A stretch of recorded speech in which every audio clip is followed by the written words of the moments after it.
हाँ जी, बिस्मिल्लाहिर्रहमानिर्रहीम। अस्सलाम वालेकुम स्टूडेंट्स। आज हमने टॉपिक स्टार्ट करना है जेनेटिक इंजीनियरिंग। जेनेटिक इंजीनियरिंग हमने लास्ट टाइम थोड़ा सा डेफिनेशन के फॉर्म में देखा था, जैसे आपको फर्स्ट स्लाइड नज़र आ रही है। फर्स्ट स्लाइड में हमने डिस्कस किया था कि जेनेटिक इंजीनियरिंग को हम डिफ़ाइन कैसे कर सकते हैं, या इसकी डिफरेंट टाइप्स कौन सी हैं, या इसको कैसे क्या कहा जाता है। तो जेनेटिक इंजीनियरिंग को रिकम्बिनेंट डीएनए टेक्नोलॉजी भी कहा जाता है, स्मॉल आर और डीएनए लिखा जाता है, और इस तरह जीन क्लोनिंग भी कहा जाता है। इसमें हम कहते हैं कि हम किसी भी ऑर्गेनिज्म का जो मेल फंक्शन जीन होता है उसको हम डेलिबरेटली चेंज कर दें विद फंक्शनल जीन, और वो उसका पार्ट बन जाए न्यूक्लिक एसिड का, वो उसका डीएनए का पार्ट बन जाए। तो ये मेथड जो है ये जेनेटिक इंजीनियरिंग कहलाता है। अगर ये काम हम किसी और ऑर्गेनिज्म से किसी एक स्पीशीज के ऑर्गेनिज्म से किसी दूसरी स्पीशीज के ऑर्गेनिज्म के साथ करें तो इसको हम ट्रांसजेनिक कहते हैं। तो जो नया ऑर्गेनिज्म रिजल्ट करेगा वो ट्रांसजेनिक कहलाता है। और अगर वो सेम स्पीशीज का हो तो उसको हम सिसजेनिक कहते हैं। तो ट्रांसजेनिक तो नॉर्मली आजकल सिर्फ बैक्टीरिया और वायरसेस तक, क्योंकि उससे हम लेते हैं जीन, उसमें प्रोसेस करते हैं, उसके प्लाज्मिड से लेके करते हैं। लेकिन होस्ट जीन हमारा मैमल्स का या ह्यूमंस का ही होता है, उसको हम डालते हैं प्लाज्मिड्स में, बैक्टीरिया में, और फिर हम वो वाला ह्यूमन में डाल देते हैं तो वो प्लाज्मिड खत्म हो जाता है, वो जो डीएनए हमने डाला होता है वो डीएनए अपटेक हो जाता है। तो इस तरह सिसजेनिक ऑर्गेनिज्म रहता है, ये दोनों तरह का कंबाइंड बन जाता है, यानी कि ट्रांस है। लेकिन ऑर्गेनिज्म क्योंकि सेम होस्ट के ऑर्गेनिज्म का स्पीशी का एक जीन लेता है, तो इसलिए वो सिसजेनिक ही रहता है। अच्छा, फॉर एग्जांपल अब हम थोड़ा सा इसको आगे डिस्कस करते हैं। सबसे पहले टूल्स ऑफ जेनेटिक इंजीनियरिंग। तो जेनेटिक इंजीनियरिंग हमने परफॉर्म करनी है, तो जेनेटिक इंजीनियरिंग परफॉर्म करने के लिए हमें कुछ ना कुछ रिक्वायरमेंट्स हैं। जो रिक्वायरमेंट्स हैं उनको हम फिर इंजीनियरिंग का मेथड है तो इसलिए टूल्स, इंजीनियरिंग में टूल्स ही कहा जाता है जो नॉर्मली मशीनों को ठीक करने के लिए होते हैं, तो वो टूल्स होते हैं। तो इन द सेम वे हमने भी नाम रखा हुआ है जेनेटिक इंजीनियरिंग, तो इसको भी, इसमें भी यूज होने वाले सारे जो सब्सटेंसेस एक्चुअली बायोलॉजिकल मटेरियल्स हैं उनको भी हम टूल्स ही कहते हैं। तो रिकम्बिनेंट डीएनए टेक्नोलॉजी को प्रोसेस करने के लिए हमारे पास जो है वो ये 3 तरह के टूल्स हैं। यानी कि हमने ये काम करना है, हमने कोई डेलिबरेटली कोई एक जीन को रिप्लेस करना है, किसी एक जीन को रिप्लेस करना है विद एन अदर जीन। एक जीन जो कि मेल फंक्शनड है उसको हमने रिप्लेस कर देना है with a gene which is functional. तो ये काम करने के लिए हमें कुछ इंजाइम्स की ज़रूरत है, वो 4 तरह के हैं, वो हम आगे पढ़ेंगे। फिर वो इंजाइम से हम डीएनए को कट करते हैं, और कट करके हम या उनको जोड़ते हैं, कट करते हैं, जोड़ते हैं, हम कोई ना कोई और फंक्शन उसमें किसी के साथ नहीं जोड़ना तो उसको प्रोहिबिट करते हैं। ये एंजाइम्स काम कर सकते हैं। तो दूसरे हमारे पास कुछ वेक्टर्स होते हैं, वेक्टर्स जो हैं वो उसको कैरी करते हैं। अब जो हमने डीएनए काट लिया है उसको वो कैरी करते हैं, तो कैरिंग सब्सटेंसेस को वेक्टर्स कहा जाता है। फिर तीसरा जो है उसको सीडीएनए क्लोन कहते हैं। सीडीएनए, सी स्मॉल लिखा हुआ है, ये यानी कि एक डिफरेंट, जैसे आर स्मॉल लिखा हुआ था रिकम्बिनेंट डीएनए में तो आर स्मॉल है, इस तरह सी जो है ये भी फिर एक कोई वर्ड है, मींस ये कंप्लीमेंट्री को बताता है, कंप्लीमेंट्री डीएनए। डीएनए हमारा डीऑक्सी राइबोन्यूक्लिक एसिड है। कंप्लीमेंट्री से क्या मुराद हुआ? कंप्लीमेंट्री से ये मुराद हुआ कि ये एक्चुअली डीएनए का कंप्लीमेंट्री है, ये किसी कंप्लीमेंट्री फेज से बना हुआ है। तो कंप्लीमेंट्री से बना हुआ होगा तो वो कंप्लीमेंट्री डीएनए, यानी कि हमने कहा था कि 2 चेन्स डीएनए में डबल हेलिक्स है, तो एक जो चेन है उससे कंप्लीमेंट्री है सेकंड चेन। तो यानी कि इधर जी है तो उधर सी है, न्यूक्लियोटाइड ग्वानिन है तो उधर न्यूक्लियोटाइड साइटोसिन है, इधर एडेनिन है तो उधर थायामीन है, या फिर आरएनए के केस में यूरासिल है। तो ये दोनों आपस में कंप्लीमेंट्री हैं।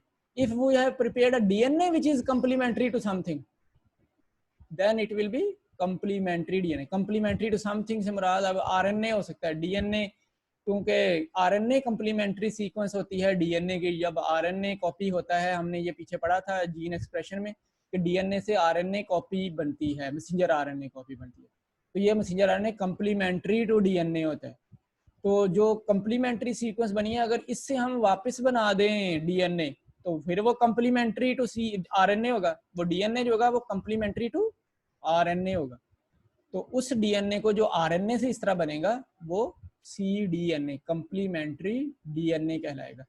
कोलोन हम कॉलोनी से वर्ड, यानी कि अगर हम उसकी बहुत ज़्यादा ग्रोथ करवा लें और वो बहुत ज़्यादा एक लाइब्रेरीज बन जाए उसकी cDNA की, बहुत ज़्यादा अवेलेबिलिटी में आ जाए, तो वो cDNA कोलोन कहेगा। एक जैसे सेल्स को कोलोन कहते हैं। कोलोन कोई भी कॉलोनी जो कि आइडेंटिकल सेल्स की होती है उसको कोलोन कहा जाता है। अदरवाइज कॉलोनी वर्ड लिखा जाता है, वो आइडेंटिकल की जरूरी नहीं होती, वो एक जैसे सेल्स की हो सकती है जिसमें बड़े छोटे भी हो सकते हैं। कोलोन जो है स्पेसिफिकली आइडेंटिकल सेल्स होते हैं, वो एक सेल दूसरे से मिलता होगा, सेम होगा, वो उसमें साइज में फर्क नहीं होगा, उसके करेक्टरिस्टिक्स में फर्क नहीं होगा, उसकी किसी भी फीचर में फर्क नहीं होगा, वो कोलोन कहलाता है। तो ये तीन हमारे पास टूल्स हैं जिनको हमने यूज़ करना है। इंजाइम्स से हम शुरू करते हैं। तो नॉर्मली इंजाइम्स जो हैं वो यूज़ होते हैं जब हमने रिकम्बिनेंट डीएनए बनाना है और रिकम्बिनेंट डीएनए को प्रोसेस करना है। तो रिकम्बिनेंट डीएनए को बनाने के लिए, यानी कि बनाने से मुराद है to cut a DNA at a specific site so that we can attain a complementary sequence. हम एक कंप्लीमेंट्री सीक्वेंस अटेन कर लें, सिंगल स्ट्रैंड अटेन कर लें, और उससे फिर हम आगे उसके ऊपर मैसेंजर आरएनए लगाएं और हम उसको आगे लेके चलें। ये काम जो है कटिंग से शुरू होता है, ये एंजाइम का काम है, एंजाइम ने ये काम करना है, क्योंकि नॉर्मली रेप्लिकेशन में एंजाइम ही यूज़ होते हैं, तो यहाँ पे भी एंजाइम ने करना है। इसी तरह से जब हमने उनको जोड़ना है वापस, हम वापस जोड़ेंगे, वो भी एंजाइम का काम है, तो वो वापस जोड़ने के लिए एंजाइम यूज़ होंगे। सिमिलरली अगर कोई हमने स्पेशल, जैसे हमने कहा कि हमने बनाना है कम्प्लीमेंट्री डीएनए, तो उसके लिए हमें एंजाइम चाहिए कि वो आरएनए से डीएनए बने। तो डीएनए से आरएनए हमने पढ़ा हुआ है ट्रांसक्रिप्टेज एंजाइम, ये शुरू में मैंने आपको बताया था। ट्रांसक्रिप्टेज एंजाइम होता है जो कि डीएनए को आरएनए में कटता है। अगर हम ये ऐसा ले लें जो कि रिवर्स ट्रांसक्रिप्टेज हो, जो कि इस प्रोसेस को रिवर्स कर दे, तो वो रिवर्स ट्रांसक्रिप्टेज कहलाएगा। तो रिवर्स ट्रांसक्रिप्टेज सीडीएनए बनाने के लिए होता है। इस तरह अल्कलाइन फास्फाटेज है, तो अल्कलाइन का मतलब है डाइजेस्ट कर लेना, अल्कलाइन का मतलब है कि कोई मीडिया जिसमें वो एब्सेंट हो जाए। तो अल्कलाइन फास्फाटेजेस ये होते हैं कि ये फास्फाटेज ग्रुप को डाइजेस्ट कर लेते हैं, खा जाते हैं, उसको अल्कलाइन बना देते हैं, उसको सोल्यूबल बना देते हैं, ख़त्म हो जाता है वो। तो अल्कलाइन फास्फेटेज फास्फेट ग्रुप को डाइजेस्ट करने के लिए होता है। लाइगेज जो लिखा हुआ है, लाइगेज जोड़ने के लिए होता है, अटैच करने के लिए होता है। दो कंप्लीमेंट्री सीक्वेंस हैं, सिंगल स्ट्रैंडेड है, उनको आपस में जोड़ना है, कोवेलेंट बॉन्ड बनाने हैं उनके दरमियान में, और फास्फोडेस्टर लिंकेज बनानी है विद द चेन। जहाँ उसने ऊपर जुड़ना है चेन के साथ, वो फास्फोडेस्टर लिंकेज बनेगी और आपस में हाइड्रोजन बॉन्डिंग बनेगी। ये लाइगेज फास्फोडेस्टर लिंकेज बनाते हैं जिससे वो आपस में पास आ जाते हैं, फिर वो हाइड्रोजन बॉन्डिंग बनना शुरू हो जाती है। इस तरह एंडोन्यूक्लियेजेस, इनका काम काटना होता है। दूसरे जो हैं वो वेक्टर्स कहलाते हैं। वेक्टर्स भी हमारे पास 4 हैं, इनको हम थोड़ा थोड़ा पढ़ते हैं, मैं आपको ये पढ़ाता हूँ, परेशान नहीं होना आपको। दूसरा जो है वो वेक्टर्स होते हैं। वेक्टर्स वो मालिक्यूल होते हैं जो हम वेक्टर नॉर्मली कहते हैं कि ये चीज़ वेक्टर है, तो वेक्टर का मतलब होता है कैरी करना, वेक्टर कैरिंग सब्सटेंसेस होते हैं। तो डीएनए के वेक्टर वो होंगे जो कि फिर फॉरेन डीएनए को कैरी करेंगे from one organism to another organism, यानी कि वो हम वेक्टर यूज होगा जो कि हमने कोई डीएनए किसी और ऑर्गेनिज्म में इंसर्ट करना है। मैंने इंसुलिन का एक जीन आइसोलेट किया है, वो इंसुलिन सिक्रीट करता है, मैंने ये जीन उस ऑर्गेनिज्म में इंसर्ट करना है जिस ऑर्गेनिज्म में ये वाला जीन मैन्युफैक्चर्ड है, उसमें भी इंसुलिन का जीन है लेकिन वो इंसुलिन सिक्रीट नहीं करता। तो मैं ये वाला जो फंक्शनल जीन है इसको किसी ऐसे ऑर्गेनिज्म में डाल दूं जो इसको कैरी कर दे टू दैट ऑर्गेनिज्म जहाँ पे ये मेल फंक्शनड है, तो ये काम वेक्टर का होगा। इसको हम, इस ऑर्गेनिज्म को हम वेक्टर कहेंगे। तो वेक्टर जो है वो नॉर्मली डीएनए मॉलिक्यूल होते हैं और ये फॉरेन डीएनए फ्रेगमेंट को कैरी करते हैं, इंसर्ट करते हैं इनटू होस्ट सेल्स। तो 4 टाइप्स के वेक्टर हैं, एक प्लाज्मिड है, एक बैक्टीरियोफेज या फिर वायरसेस और वायरसेस, तीसरा कॉस्मिड, और चौथा आर्टिफिशियल क्रोमोसोम्स। इनको भी हम पढ़ते हैं। तो ये 4 टाइप्स के हमारे वेक्टर्स होते हैं। Starting with the first one enzyme जिसको हम कहते हैं रिस्ट्रिक्शन एंडोन्यूक्लियेजेस। यहाँ हमने पीछे पढ़ा है कि एंडोन्यूक्लियेजेस या फिर रिस्ट्रिक्शन एंडोन्यूक्लियेजेस। तो रिस्ट्रिक्शन का वर्ड यहाँ लिखा हुआ है, रिस्ट्रिक्शन का मतलब है किसी चीज को रिस्ट्रिक्ट करना, any substance which is restricting something, which is actually indicating something, और which is actually supporting something. किसी चीज को सपोर्ट कर लेना, किसी को आइडेंटिफाई कर लेना, किसी चीज को रिस्ट्रिक्ट कर देना उसी फेज के अंदर, ये रिस्ट्रिक्शन का काम। इसको रिकग्निशन भी कहा जा सकता है, रिकग्नाइज करना भी कहा जा सकता है। तो रिकग्निशन एंडोन्यूक्लियेसिस भी नाम रखा जा सकता था, बट मोस्ट प्रोबेबली ये नाम जो है वो रिस्ट्रिक्शन एंडोन्यूक्लियेसिस है। रिस्ट्रिक्शन का तो पर्पस ये है कि इन्होंने किसी एक स्पेसिफिक साइट को आइडेंटिफाई करना है और वहाँ पे एंडोन्यूक्लियेसिस को एक्ट कराना है, तो इसलिए इनका नाम रिस्ट्रिक्शन लिखा हुआ है। इसको रिकग्निशन भी कहते हैं। तो वो साइट जहाँ पे ये डीएनए की किसी भी साइट के ऊपर जहाँ ये रिकग्नाइज कर लेंगे या किसी जगह पे रिस्ट्रिक्ट कर देंगे एंडोन्यूक्लियेसिस को to act at that site, उसको हम कहेंगे रिस्ट्रिक्शन साइट या रिकग्निशन साइट। तो एंडोन्यूक्लियेसिस का काम ये होता है, एंडोन्यूक्लियेसिस होते हैं, एक्सोन्यूक्लियेसिस होते हैं। एंडोन्यूक्लियेसिस एंजाइम्स जो होते हैं इनका काम होता है कि इन्होंने किसी भी डीएनए की डबल हेलिक्स स्ट्रैंड को कट कर देना होता है। किसी एक पॉइंट से, किसी स्पेसिफिक पॉइंट से या नॉन स्पेसिफिक पॉइंट से भी काट सकते हैं, किसी भी एक पॉइंट से डीएनए को कट कर देना होता है। सीजर जैसे होती है तो सीजर की तरह काट देते हैं कि सीजर से हमने जैसे क्लॉथ को काटते हैं तो वो क्लॉथ कटना शुरू होता है, एक साइड से हम काटते हैं, तो डीएनए डबल हेलिक्स है तो एक हेलिक्स काट देगा, सीजर की तरह ये काट देगा। तो ये सीजर एंजाइम्स भी कहलाते हैं। तो सीजर एंजाइम जो है इनको हम एंडोन्यूक्लियेसिस कहते हैं। तो नॉर्मली जब भी होती है रेप्लिकेशन, तो रेप्लिकेशन में फास्फोडेस्टर लिंकेज ने ब्रेक करना होता है। जब फास्फोडेस्टर लिंकेज ब्रेक करेगी तो सिंगल स्टैगर्ड एंड्स बनेंगे डीएनए के। ये वाला काम एंडोन्यूक्लियेसिस करते हैं। ये रिस्ट्रिक्शन नहीं होते, हमने ये बनाए हुए हैं, ये टूल है हमारा जेनेटिक इंजीनियरिंग का, तो हमने एक एंजाइम डेवलप किया हुआ है जिसको रिस्ट्रिक्शन एंडोन्यूक्लियेसिस कहते हैं। हाँ, ये जो एंडोन्यूक्लियेसिस है उसको तो सीक्वेंस देनी होती है हमारे खुद से न्यूक्लियस ने कि कहाँ से जीन को काटना है, तो फिर वो वहाँ से काटता है। जो हम फिर एंडोन्यूक्लियेसिस हमने बनाए हुए हैं इनको पता नहीं होता था, तो हमने इनको फिर साइट स्पेसिफिक बनाया है। तो वो इनके साथ हमने कोई ना कोई कैरेक्टरिस्टिक्स पैटर्न लगाए हैं, कोई ऐसे न्यूक्लियोटाइड्स लगाए हैं जो न्यूक्लियोटाइड ये आइडेंटिफाई कर सकते हैं एंडोन्यूक्लियेसिस, तो वो उनको आइडेंटिफाई करके वहाँ से काट देते हैं, इसलिए ये रिस्ट्रिक्शन एंडोन्यूक्लियेसिस कहलाते हैं। तो ये जैसे लिखा हुआ नजर आ रहा है आपको, वो कट कर सकते हैं डीएनए को किसी एक स्पेसिफिक लोकेशन से, तो वो क्लीव कर सकते हैं स्पेसिफिक डीएनए सीक्वेंस को, यानी कि एक स्पेसिफिक डीएनए की डबल हेलिक्स सीक्वेंस है तो उसको वो क्लीव कर सकते हैं, वो दो हिस्सों में काट सकते हैं। तो ये काम है, वो किसी एक जगह से काटते हैं। तो ये काटते क्या है, ये फास्फोडेस्टर बॉन्ड को डीएनए में क्लीव करते हैं। तो फास्फोडेस्टर बॉन्ड जो कि चेन के साथ अटैच हो रहा होता है nucleotide with sugar and phosphate bond sugar और न्यूक्लियोटाइड को विद स्ट्रैंड जोड़ रहा होता है, जो बाहर की हीलिक्स है उस स्ट्रैंड के साथ जोड़ा होता है। तो ये यहाँ से स्ट्रैंड से काट देते हैं, तो काट दिया तो हीलिक्स का जंक्शन खत्म हो गया, तो ये फिर वेव हैंग करने लग जाता है, हैंगिंग हो जाता है, वहां से टूट जाता है। इसको हम कहते हैं क्लीवेज ऑफ फास्फोडाइस्टर बॉन्ड। तो ये डीएनए को मार्क कर लेता है actually specifically at a particular site, किसी एक स्पेसिफिक साइट के ऊपर मार्क कर लेता है, और वो जब मार्क कर लेता है तो फिर वो वहां से इसको कट कर लेता है। तो नॉर्मली हमने ट्रीट किया होता है डीएनए को with some methylated groups, nucleotide group से न्यूक्लियोटाइड जो है मिथाइलेटेड हो जाता है या ग्लूकोसाइलेट हो जाता है, तो ग्लूकोसाइलेटेड हो जाता है। तो ये जो हमारा रिस्ट्रिक्शन एंडोन्यूक्लियेसिस है वो इस मिथाइलेटेड लिंकेज को फाइंड करता है या ग्लूकोसाइलेटेड लिंकेज को फाइंड करता है, इनको फाइंड करके यहाँ से काट देता है। नॉर्मली हमें किसी भी स्पेसिफिक लोकेशन को फाइंड करना डिफिकल्ट होता है कि किस जगह से काटे, हम किस जगह से चाहते हैं किस लोकेशन से काटे। यानी कि हमने कहा है सीक्वेंस है जीन के अंदर, तो सीक्वेंस है ना न्यूक्लियोटाइड की, यानी कि GAACTTV, CTT, GC, इस तरह से कोई सीक्वेंस है। फॉर एग्जांपल ये एक डीएनए की सीक्वेंस है, हम चाहते हैं ये जी से काटे, तो जी को ये वैसे तो डीएनए में इसने ऑटोमेटिकली लोकेट कर लेना है उसको, लेकिन हम कैसे लोकेट करें, सेल्फ लेबोरेटरी में हम ये काम कैसे करें, तो वो इसको जी को फाइंड करना डिफिकल्ट हो जाता है। तो फिर हम जी को मिथाइलेट कर देते हैं, जी के ऊपर एक मिथाइल ग्रुप लगा देते हैं, वो मिथाइलेटेड ग्लूकोसाइड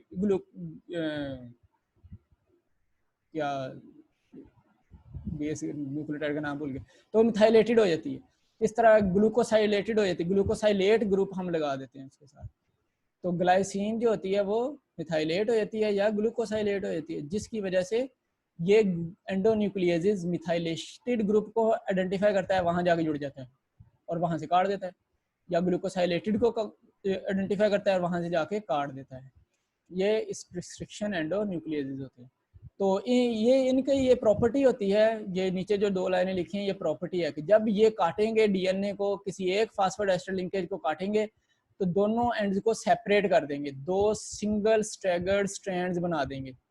सिंगल तो स्टैगर्ड या स्टैंडर्ड एंड्स कह लें, staggered and actually normally staggered single standard ends बन जाते हैं जब ये काटते हैं। तो जो हाइड्रोजन बॉन्ड ब्रेक होता है वो ऐसे पुल होने से ब्रेक होता है, यानी कि एक इलेक्ट्रॉन इसके पास आ जाता है, एक इलेक्ट्रॉन उसके पास आ जाता है, जो हाइड्रोजन बॉन्ड में शेयर हो रहा होता है। हाइड्रोजन बॉन्डिंग में वही शेयर हो रहा होता है, हाइड्रोजन का एक हाइड्रोजन इधर से और उधर से, वो उसी तरह से वापस हो जाता है, जिस तरह से वो शुरू में शेयर हो रहा होता है उसी तरह वापस हो जाता है। तो इसकी भी अफिनिटी बन जाती है कि ये उसी बॉन्ड को अट्रैक्ट करेगा जहां से ये टूटा है, और इसकी भी अफिनिटी बन जाती है कि ये इसी को अट्रैक्ट करेगा जहां से ये टूटा है। इसके अलावा ये किसी और को अट्रैक्ट नहीं कर सकते फिर, क्योंकि ये उससे ब्रेक हुए हैं और उस फेज में वापस आ गए हैं, तो ये इनकी उनके साथ हेटिंग प्रॉपर्टी बनाई है, तो लविंग एबिलिटी बन जाती है। तो इसको हम फिर कहते हैं, इस एबिलिटी को हम कहते हैं कोहेसिव और स्टिकी एंड्स। जब ये एंड्स 2 अलहदा हो जाते हैं तो फिर ये जो एंड अब न्यूक्लियोटाइड का है और ये दूसरे न्यूक्लियोटाइड का है, ये दोनों आपस में अफिलिएशन रखते हैं कि ये इसके साथ ही अट्रैक्ट होगा और इसके साथ अटैच होगा। तो ये एंड जो होगा दोनों का, ये स्टिकी एंड कहलाएगा या कोहेसिव, जुड़ना कोहेसिव, तो ये कोहेसिव एंड या स्टिकी एंड कहलाएगा। तो जब हम दोबारा जोड़ेंगे, इनको आपस में लाएंगे तो ऑटोमेटिकली जल्दी जल्दी पास आएंगे, क्योंकि ये एक दूसरे को अट्रैक्ट करेंगे। तो इसलिए इनको हम कोहेसिव या स्टिकी एंड्स कहते हैं। तो एंडोन्यूक्लियेसिस एक तो फास्फोडाइस्टर लिंकेज को ब्रेक करते हैं, और दूसरा जो फिर 2 स्ट्रैंडेड एंड्स बन जाते हैं, 2 स्टैगर्ड सिंगल स्ट्रैंड्स बन जाती हैं, उनके जो न्यूक्लियोटाइड होते हैं वो कोहेसिव हो जाते हैं या स्टिकी हो जाते हैं।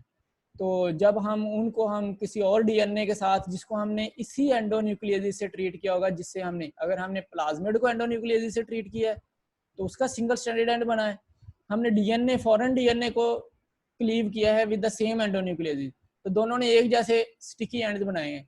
अब हम फॉरेन डीएनए को और प्लाज्मिड को पास लाएंगे तो ये दोनों मिल जाएंगे आपस में, क्योंकि एक जैसे स्टिकी एंड्स एग्जिस्ट करेंगे। तो इसलिए हम फिर इनके स्टिकी एंड्स बनाते हैं बाय यूजिंग एंडोन्यूक्लियेसिस, और वो फिर फॉरेन डीएनए के साथ जुड़ सकता है जब हम सेम एंडोन्यूक्लियेसिस यूज करते हैं। एंडोन्यूक्लियेसिस जो हैं वो एक्चुअली 4 तरह के हैं, तो type 1, type 2, type 3, type 4 restriction endonucleases कहलाते हैं। टाइप 2 की फर्दर 4 टाइप्स भी हैं, वो मैंने लिखी नहीं है एक्चुअली। टाइप 2 की फर्दर 4 टाइप्स जो हैं, टाइप 2 जी है, टाइप 2 पी है, टाइप 2 एस है। ये उनके सिलेक्टेड रिकॉग्निशन साइट्स के ऊपर नाम रखे हुए हैं। तो क्योंकि हम इससे काम ही नहीं करते, ये हमारे काम का ही नहीं है, तो इसलिए ज़रूरी नहीं है हम वो टाइप्स पढ़ें, बस आपको ये थोड़ी सी तीनों चारों बतानी है। तो रिस्ट्रिक्शन एंडोन्यूक्लियेसिस 1 जो होता है वो डीएनए को क्लीव करता है from random distance. Random distance recognition site इसने फाइंड की है, लेकिन ये उसने उससे रैंडम डिस्टेंस से कट कर दिया डीएनए को।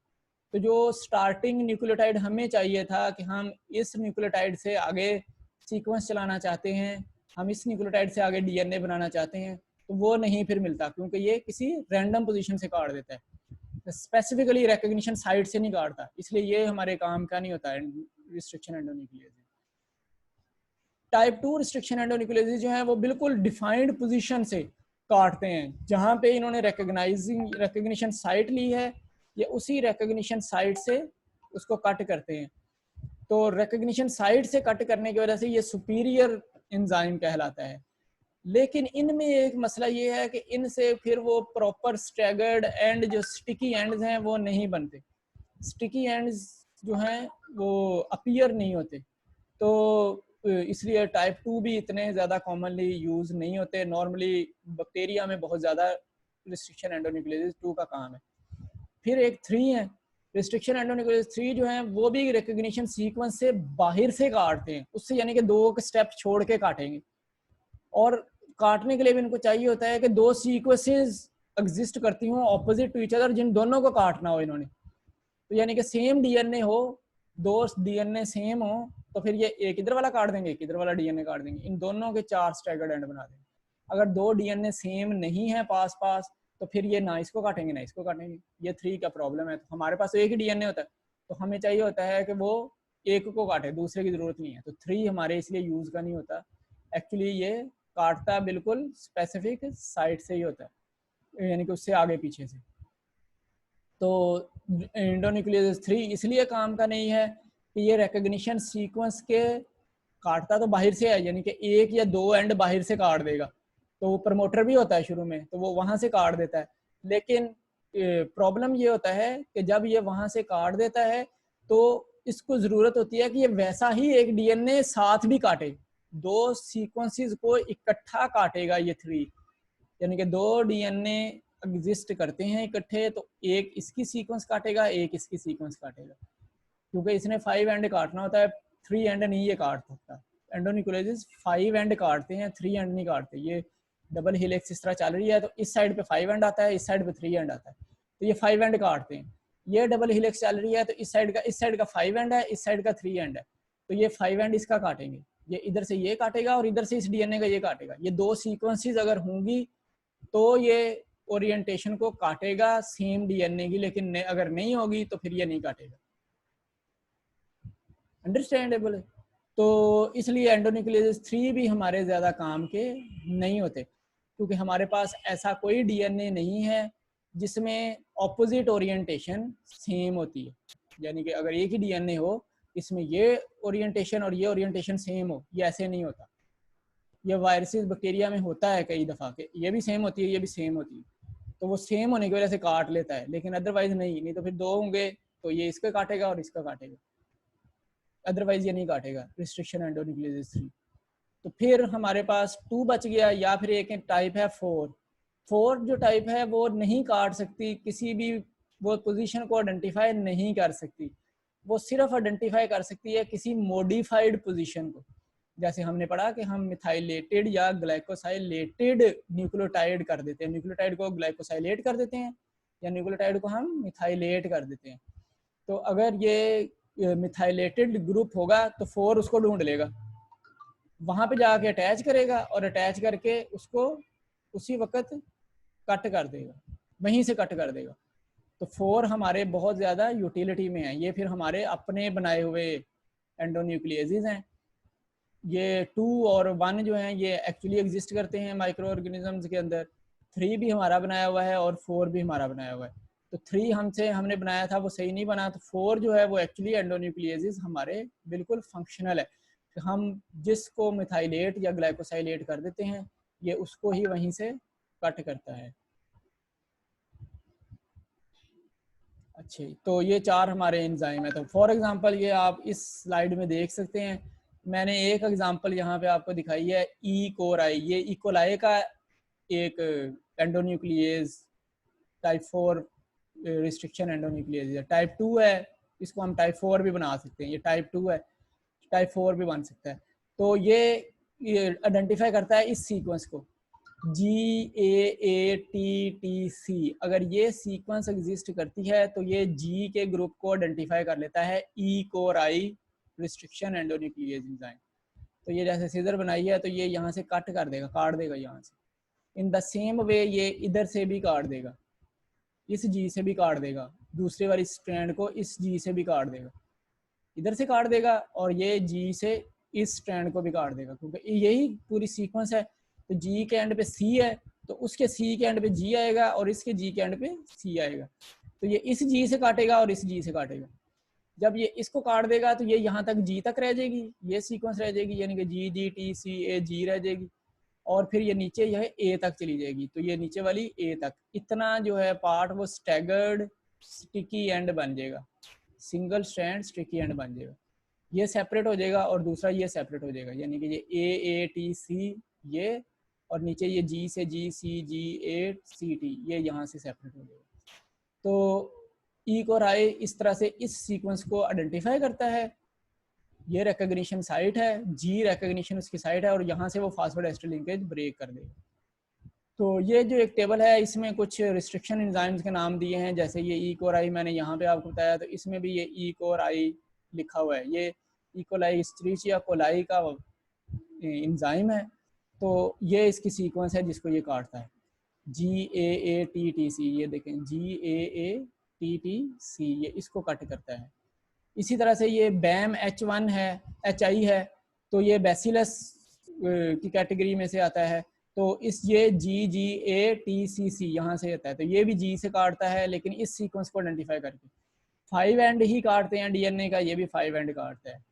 फिर कुछ एंजाइम ऐसे हैं जो कि ब्लंट एंड काट देते हैं, 5 एंड की जरूरी नहीं है, वो ब्लंट काट देते हैं, यानी कि वो नहीं देखते 5 कट रहा है या 3 कट रहा है, वो ब्लंटली काट देते हैं, 5 को काट देते हैं, 3 को काट देते हैं। तो उसमें ये SMA आई है और PST आई है, तो ये इनके आगे वायरसेस भी हैं। इस तरह एक और जो कि ज़्यादा यूज़ होता है वो HIND3 है। HIND3 जो है वो हीमोफिलस इन्फ्लुएंजा का एक्चुअली स्ट्रेन का रिस्ट्रिक्शन सिस्टम है। ये इस सीक्वेंस को आइडेंटिफाई करता है, AAGCTT, जिसका 5 स्टिकी एंड होता है, तो वो उसको यहाँ से काट देता है। अच्छा, और दूसरे एंजाइम्स जो हमने वहाँ पे पढ़े हैं वो एंजाइम्स हैं, वो कहलाते हैं डीएनए लाइगेज। लाइगेज का काम होता है कि इसने डबल स्ट्रैंडेड डीएनए एंड को आपस में जोड़ना होता है बाय फॉर्मिंग फास्फोडाइस्टर बॉन्ड। वो बॉन्ड जो कि एंडोन्यूक्लियस ने काटा होता है वो डीएनए लाइगेजेस वापस जोड़ देते हैं, फास्फोडाइस्टर बॉन्ड। तो दो जो स्टिकी एंड बने हुए होते हैं क्योंकि एंडोन्यूक्लियस के काटने से, तो स्टिकी एंड आपस में ऑटोमेटिकली जुड़ के हाइड्रोजन बॉन्डिंग बना लेते हैं। तीसरा एंजाइम जो है वो रिवर्स ट्रांसक्रिप्टेज, ये मैंने आपको पहले बताया। रिवर्स ट्रांसक्रिप्टेज जो है ये यूज होता है to synthesize DNA from messenger RNA. तो ट्रांसक्रिप्टेज एंजाइम है जो कि डीएनए को मैसेंजर आरएनए में कन्वर्ट करता है। तो रिवर्स ट्रांसक्रिप्टेज का काम है कि उसने मैसेंजर आरएनए को डीएनए में कन्वर्ट कर दिया। इसकी रीजन क्या है ये मैं आपको बताऊंगा जब हम इसका प्रोसेस पढ़ेंगे ना जेनेटिक इंजीनियरिंग का।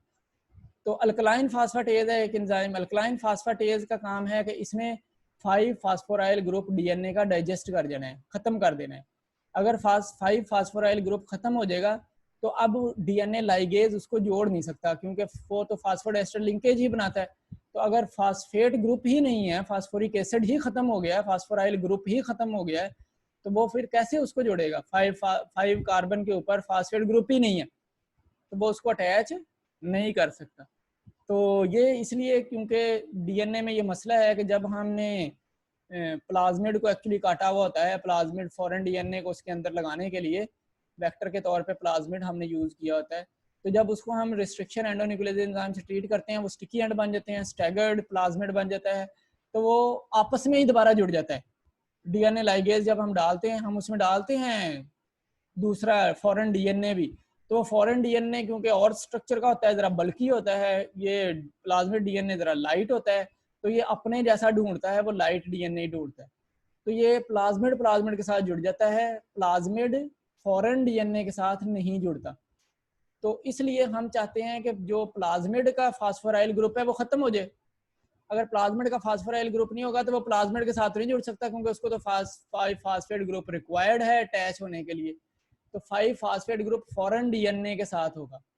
तो फॉरेन डीएनए किसी एक प्लाज्मिड को लेके, प्लाज्मिड की स्ट्रेन लेके 5 फास्फोराइल ग्रुप देगा, तो वो वहां से उसकी लिंकेज बनना शुरू हो जाएगी। तो वो फिर जो प्लाज्मिड है वो आपस में नहीं अटैच कर सकते, वो सिर्फ और सिर्फ अटैच कर सकते हैं विद फॉरेन डीएनए। इससे फिर वो सर्कुलर प्लाज्मिड दोबारा बन जाता है। तो अगर हमने फिर फॉरेन डीएनए फ्रेगमेंट्स को हम ट्रीट नहीं करते एंजाइम से, क्योंकि अगर फॉरेन डीएनए को भी कर देंगे हम तो वो उसका भी 5 फास्फोराइल खत्म हो जाएगा, तो वो फिर नहीं जोड़ सकेगा। वो 5 एंड और फॉरेन डीएनए का जो 3 एंड है वो आपस में नहीं अटैच हो सकते। तो इसलिए अल्कलाइन फास्फेटेज सिर्फ और सिर्फ प्लाज्मिड के सोल्यूशन में डाला जाता है, उसमें नहीं डाला जाता, डीएनए के सोल्यूशन में नहीं डाला जा सकता। तो इसका पर्पस जो है अल्कलाइन फास्फेटेज का कि हम अटेन करें एक रिकम्बिनेंट डीएनए। हम ये ना अटेन कर लें, क्योंकि हम देख तो रहे नहीं होते कि प्रोसेस क्या हो रहा है, हम तो आइडेंटिफाई करते हैं बाद में कि ये कुछ हुआ है या नहीं हुआ। हमारे आइडेंटिफिकेशन टेक्निक्स होती हैं, नज़र तो नहीं आ रहा होता, ये इतना माइक्रो लेवल का काम है। तो उसमें प्लाज्मिड ही दोबारा जुड़ के आ रहा होता था, प्लाज्मिड प्लाज्मिड के साथ मिला हुआ है, फॉरेन डीएनए के साथ, दोनों का हाइब्रिड बना ही नहीं है, रिकम्बिनेंट डीएनए बना ही नहीं है। तो इसको ओवरकम करने के लिए हमने प्लाज्मिड को ट्रीट करते हैं विद अल्कलाइन फास्फेटेज, ताकि उसका फास्फेट ग्रुप ही डाइजेस्ट हो जाए, अब वो आपस में मिल ही ना सके दूसरे प्लाज्मिड के साथ। तो क्योंकि हर प्लाज्मिड का एक फास्फेट ग्रुप डाइजेस्ट हो जाएगा, तो प्लाज्मिड प्लाज्मिड के साथ मिलने से मिल नहीं सकता। तो वो जब मिलेगा उस वक्त ही जब वो किसी 5 फास्फेट ग्रुप एग्जिस्ट करते हुए डीएनए के साथ आएगा। तो जैसे फॉरेन डीएनए उसका 5 फास्फेट ग्रुप होगा तो वो 3 एंड ऑफ प्लाज्मिड के साथ अटैच करना शुरू हो जाएगी, तो वहां से अटैचमेंट हो जाएगी, तो एक रिकम्बिनेंट डीएनए मॉलिक्यूल बन जाएगा। अच्छा, दूसरे जो हैं वो वेक्टर्स हैं। वेक्टर्स में हमने पढ़ा है, वेक्टर्स वो हैं मॉलिक्यूल जो कि एक फॉरेन डीएनए को कैरी करते हैं इनटू द होस्ट सेल्स। उन्होंने फॉरेन डीएनए लेना है, जैसे हमने ये पीछे पढ़ा है, तो एंजाइम से हम फॉरेन डीएनए उसके अंदर डालते हैं। फॉरेन डीएनए लेना है और उसको फिर होस्ट के अंदर इंसर्ट कर देना है। तो ये हमारा प्लाज्मिड कहल, इसके इस वेक्टर में से कोई एक वेक्टर जो है वो प्लाज्मिड कहलाता है। बस आज प्लाज्मिड ही पढ़ना है, ये बस इतना की है। प्लाज्मिड एक्चुअली जो होते हैं, प्लाज्मिड बैक्टीरिया में होते हैं। तो बैक्टीरिया में एक एक्स्ट्रा क्रोमोसोमल मटेरियल होता है, सिमिलर टू डीएनए मॉलिक्यूल होता है। वो डीएनए बहुत बड़ा होता है, प्लाज्मिड ज़रा छोटा होता है। तो यानी कि बेस पेयर, डीएनए के बेस पेयर बहुत ज़्यादा होते हैं, प्लाज्मिड के बेस पेयर ज़रा थोड़े होते हैं। तो एक्स्ट्रा क्रोमोसोमल इसलिए है कि एक्स्ट्रा क्रोमोसोमल इसको कहते हैं क्योंकि ये हेरिडिटरी मटेरियल इंफॉर्मेशन कैरी नहीं करता। ये सिर्फ और सिर्फ कुछ और डीएनए को, कुछ और बैक्टीरिया को कुछ और फीचर्स देने के लिए होता है। जैसे रेजिस्टेंस मोस्ट कॉमनली हमने पढ़ी हुई है कि रेजिस्टेंस जो बैक्टीरिया जो रेजिस्टेंस शो करते हैं वो प्लाज्मिड की प्रॉपर्टी होती है। तो ये होते वैसे ही हैं जैसे क्रोमोसोम होता है। तो क्योंकि ये हेरिडिटरी नहीं होते, ये आगे नहीं मूव करते, ये यहाँ ये कोई भी फीचर नहीं प्रोड्यूस करते ऑफस्प्रिंग में, इसलिए हम इनको एक्स्ट्रा क्रोमोसोमल मटेरियल कहते हैं। होते ये वैसे ही कोवलेंटली बॉन्ड है, क्लोज्ड है, सर्कुलर होते हैं, सुपर क्वाइल्ड होते हैं। जैसे वो सुपर क्वाइल्ड है ऐसे ऐसे हेलिक्स की फॉर्म में, इसी तरह से ये भी सुपर क्वाइल्ड सर्कुलर होते हैं। फर्क इतना होता है कि ये इनमें 1000 to 100 of 1000 बेस पेयर होते हैं। जीन हमने पढ़ा था, डीएनए जो हमने पहले शुरू में पढ़ा जीन, उसमें हमने कहा मिलियंस ऑफ बेस पेयर होते हैं। यहाँ मैं आपको बता रहा हूँ थाउजेंड्स या 200 of thousands, यानी कि 600 कम से कम वाला है हमारे पास, रफली 1000 इसको कह लें। 600 वाला है तो ये 8000 10,000 तक जा सकता है, 100,000 तो 10,000 तक के बेस पेयर इसमें आते हैं। ई कोर आई जो है हमारा, उसमें भी 8,300 कुछ 26 बेस पेयर हैं। वो ई कोर आई का ये बना हुआ ना हमारा प्लाज्मिड, जो P B small P plasmid के लिए लिखा जाता है, BR322 ये उसके बेस पेयर हैं। Base pair B base pairs के लिए होता है, और जहाँ से शुरू किया होता है जिस न्यूक्लियोटाइड से वो नाम लिखा जाता है, और जितने होते हैं वो फिर आगे लिख दिए जाते हैं। 322 इसमें होते हैं। तो ये एक प्लाज्मिड है जो कि इकोलाई से हमने लिया हुआ है। ये हमारा स्पेसिफिकली यूज होता है क्लोनिंग डीएनए में, तो वेक्टर के तौर पे जो कि इकोलाई का है। ये प्लाज्मिड है, प्लाज्मिड ही। प्लाज्मिड क्या होता है, ये बहुत अच्छा वेक्टर है क्योंकि ये एक डीएनए से एक सेल से दूसरे सेल में उसी तरह चला जाता है जैसे नॉर्मली डीएनए रेप्लिकेट करके जाता है, इसी तरह प्लाज्मिड भी रेप्लिकेट करके चला जाता है। तो प्लाज्मिड क्योंकि बहुत सारे जेनेटिक इंफॉर्मेशन वो कैरी नहीं करता जो कि ट्रांसफर होनी होती है, ये वो जेनेटिक इंफॉर्मेशन कैरी करता है जो कि स्पेशलाइज्ड फीचर्स देने के लिए होती हैं। तो हैवी मेटल से रेजिस्टेंस, एंटीबायोटिक से रेजिस्टेंस, वो हमारे प्लाज्मिड की वजह से होती है। बैक्टीरिया जो कि रेजिस्टेंट होते हैं टू हैवी मेटल्स, वो एंटीबायोटिक से रेजिस्टेंट होते हैं, वो ड्यू टू प्लाज्मिड्स होते हैं। तो प्लाज्मिड बहुत कॉमनली यूज प्लाज्मिड जो है वो PBR322 है। तो ये मैंने आपको बताया, ये बैक्टीरियल डीएनए है। इसी तरह से सर्कुलर प्लाज्मिड उसके अंदर होता है, एक या एक से ज़्यादा प्लाज्मिड हो सकते हैं। जब सेल रेप्लिकेट करता है तो उसी तरह से ये प्लाज्मिड भी रेप्लिकेट कर देते हैं। ये डीएनए रेप्लिकेट किया तो ये उसके साथ नहीं, प्लाज्मिड भी रेप्लिकेट कर गए। तो हम क्या करते हैं, प्लाज्मिड के अंदर ये डीएनए के मॉलिक्यूल को डाल देते हैं। तो जब हम अगर प्लाज्मिड को इसके अंदर इंसर्ट कर दें तो इंटीग्रेशन हो जाएगी प्लाज्मिड की, तो ये प्लाज्मिड यहाँ लग गया है।